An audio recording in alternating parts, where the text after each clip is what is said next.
how to stop sharing call history between iPhones. Turn off call sync on iPhone.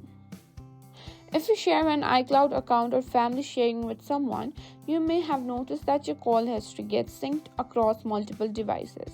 This can be pretty annoying if you want to keep your call history private. But don't worry, today I'm going to show you how to stop sharing your call history between iPhones and turn off call sync on your iPhone.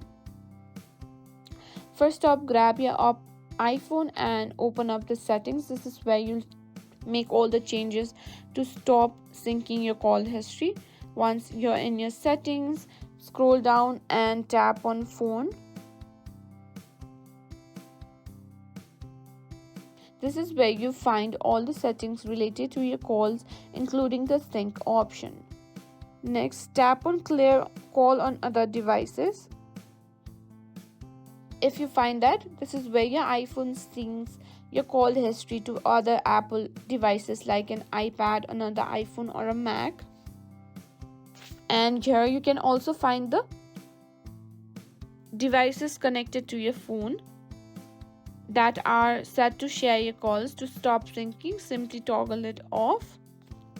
Or what you need to do is go to your settings and on family. If you have family sharing option on, simply toggle off the syncing of your phone button, and that's it. You've successfully stopped sharing your call history between iPhones or any other Apple devices. If you found this video helpful, don't forget to like, share and subscribe to our channel.